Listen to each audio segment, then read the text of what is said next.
Hi, this is Dr. Eric Fishon for my last reflection assignment for the University of Florida for a course in social disabilities.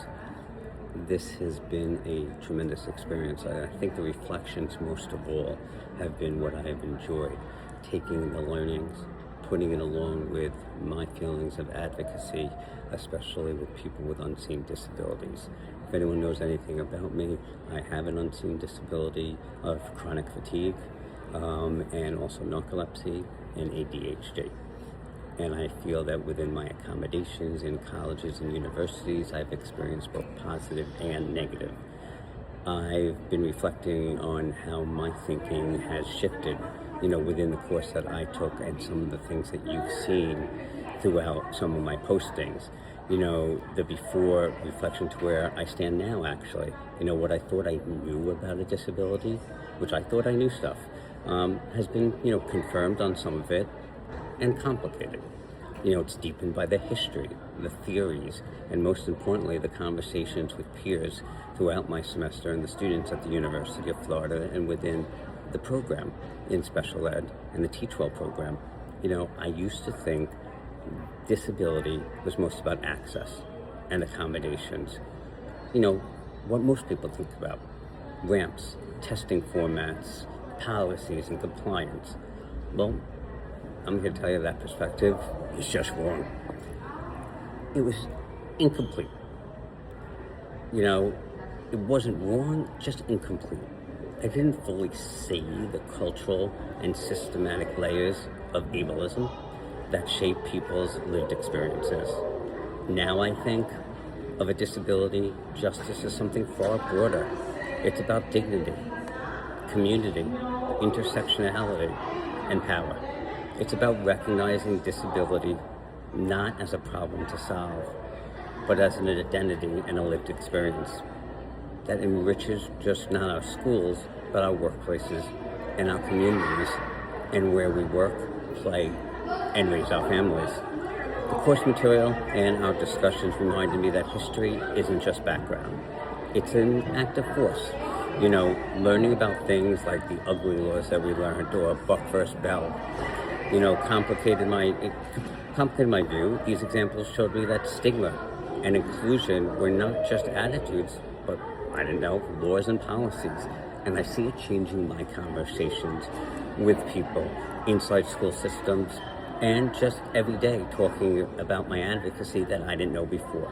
That history now helps me explain why ableism and stigma remain so stubborn today, and especially in secondary education and doctoral programs. So this is what I'm left wondering. How do we, as people, advocates, students, parents, community members, HR professionals, and more, move these conversations into spaces where they're now absent? Why isn't disability history taught in K through 12 alongside other civil rights movements? And how do we teach children in honest but age-appropriate ways the difference between a charity model and a rights-based model of disability? What equal access and equity access really means. For me, disability justice in my life is now inseparable from equity and inclusion more broadly. Professionally, I'm committed to creating spaces where disclosure is safe and where hidden, unseen disabilities are recognized. And when the choice to disclose comes, that they are not stricken and it is not made difficult only because they have succeeded in other ways. Personally, I think often of my own son who lives with an unseen disability. His journey reminds me that advocacy is not optional. It's necessary. My cultural background, I'm in church right now, and my faith reinforce this, grounding me in the belief that every person carries dignity and worth. What I carry forward is clearly this. A disability justice isn't a side conversation. It's central to building a just society when you think about it. When we see ramps, interpreters, IEPs, or accessible technology, which a lot is out there right now as civil rights victories, not extras though, we begin to change how society views disabilities. It's not an extra. It's just part of who everyone is. That is the work I want to continue. Making sure inclusion is understood as a right, not a favor.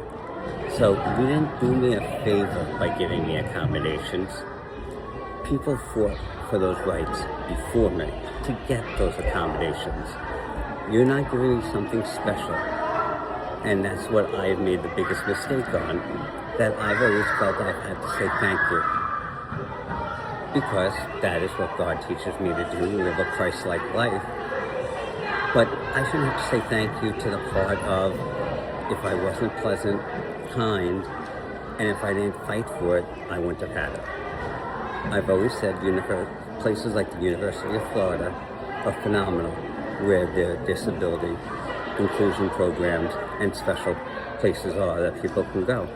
But then there are other colleges, and colleges like, BUL, for example, which it's secondary accommodations for people who are in charge of it, have a whole entire course load and do other things.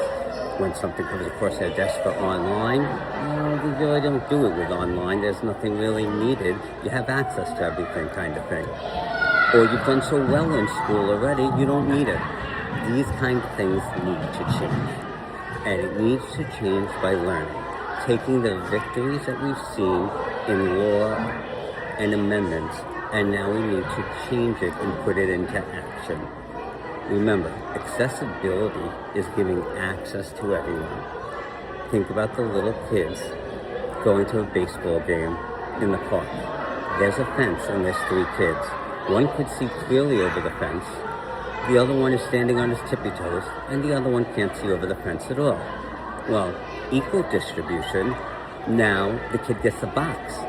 So now he can see over, and the other kid still sees clearly over, and the other one sees clearly over. Sure. But is that equitable? Equitable is they take down the fence, or it's a clear-link fence, and now he can see perfectly, but everyone else can too. I'm Dr. Eric Fishon.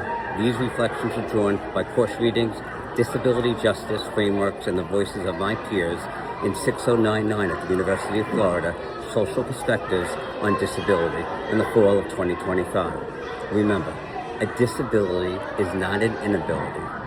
It is your greatest superpower.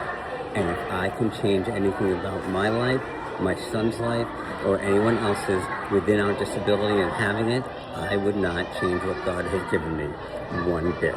I'm just blessed that I have the opportunity here at the University of Florida to be a true Gator and know what Gators do best, help one another. Like I said, I'm Eric Fishon. The 3 most important things in life is God, family, and the Florida Gators.